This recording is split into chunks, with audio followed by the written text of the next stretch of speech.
Hello, welcome to Miss Peepers Reading Corner. I'm Katrina, aka Miss Peepers. Let's talk about banned books.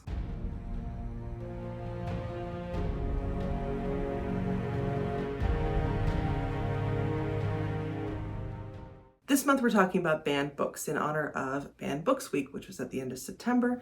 So throughout October, we are highlighting a different banned book in every single video. And my goal here is to educate viewers about what sorts of books are banned, why they're banned, and to talk a bit about censorship. Today's book is The Color Purple by Alice Walker. Now, before we get into the book, I do want to acknowledge that Alice Walker has a bit of controversy around her. She has been known to make anti-Semitic comments. First of all, in Ms. Peepers Reading Corner, we are friendly to all religions, and I do not condone Walker's opinions on this matter at all.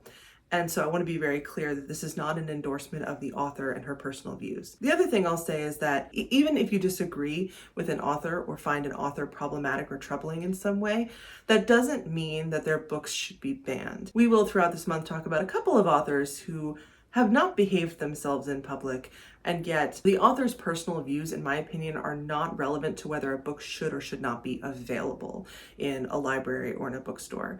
And so you can choose not to read that author's books, and that is perfectly valid and entirely your decision, but it's not right for anyone to decide that for someone else. So with that stated, let's talk about the book itself. So The Color Purple follows two sisters, Celie and Nettie, in the first half of the 1900s. One is a missionary in Africa, and the other is a child bride in the American South. The book is written in an epistolary style. Nettie writes letters to Celie from Africa.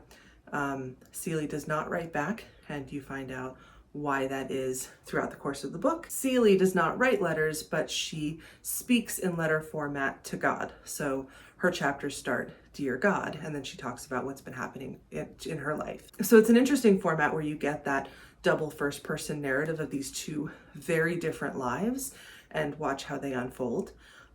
Celie also, at one point in the novel, becomes involved in a relationship with another woman, having been forced to marry a much older man who is abusive to her, and marries her when she is still a child. He is an adult, but she's still a child. She finds solace actually with his mistress, with whom she has a relationship. And so there are lesbian sex scenes in here. There is a lot of discussion about race in here. There's discussion about colonialism. The African missionaries that Nettie is traveling with are trying to bring religion to what they consider to be a backward culture. So we see these two very different worlds and how the sisters grow up. So you can probably have already heard in my description some of the objections that people have had to this book. There are rape scenes in this book.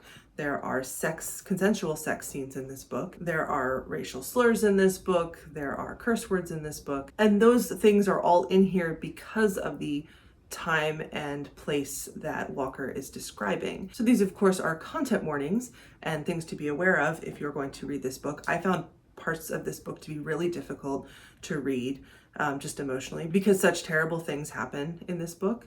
But there's also a layer of hope to it, and there is beauty in this book as well, especially in some of the relationships. There's ugliness in some of the relationships too. So there have been a lot of challenges based on this book, and some bans as well. Although I did read that many of the challenges have been denied, which is great, because while there is a question of age appropriateness when you're considering whether your child should read this book or have this book available, it should not be censored outright. But the concerns are about taboo themes related to sex, that is, lesbian relationships. There's one challenge that objected to the descriptions of sexual pleasure, which, like, dude, come on. And one challenge even brought up troubling ideas about race relations, which I can only assume means racism, which, yeah, that's troubling. I'm troubled. It's also a thing that happened then. Hi, Sylvie. It's also a thing that happened then and unfortunately is still happening now, so we should talk about it. We should read about it. We should educate ourselves. And then there are discussions of age appropriateness, and this comes up in a lot of challenge discussions. Many people who are challenging books, especially in school libraries, although people challenge books in public libraries as well, protecting the children. That is often the argument. We need to take these books off the shelves so that we don't corrupt or otherwise injure our children by having them potentially read something like this. And that's a difficult thing to parse out when you're talking about challenging and what kind of library, what kind of school, what age group you're talking about. There was a case in 2001 where this book was removed from an accelerated readers program, and I actually agree with it because that particular program was targeted at students as young as the age of 11. Now, I'm not an expert in child development.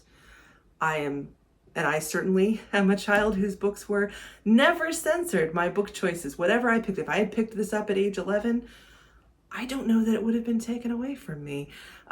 Would that have been the right choice? Who knows? I read a lot of Stephen King in middle school. That's just all we're gonna say. But the point here is that the scenes in here were difficult for me as an adult to read. And so an 11-year-old, I can see why this book would not be provided at that young of an age. I do think that when you try to figure out the exact age group, that's where it gets a little bit more difficult to figure out. Which is why we have teachers and it's why we have librarians who are trained to make such decisions and to determine whether or not a book is appropriate for a particular age group or grade level. But that was a true discussion of age appropriateness. I agree that this is not appropriate for an 11-year-old, but a 15-year-old should absolutely be able to read this if that is something that they want to do. And you could in a classroom have a really interesting discussion if you were to read this book with a class about race, about sex, about sexual identity, and about gender. There's so many things in here, so many themes. Another thing that I'd like to call out with this book, and a reason that I included it this month, is that especially recently, book challenges have disproportionately targeted books by and about queer people and people of color, to the point at which I read recently that something like 47% of book challenges into 2023 were targeted against queer authors or books with queer characters. And that is completely unconscionable.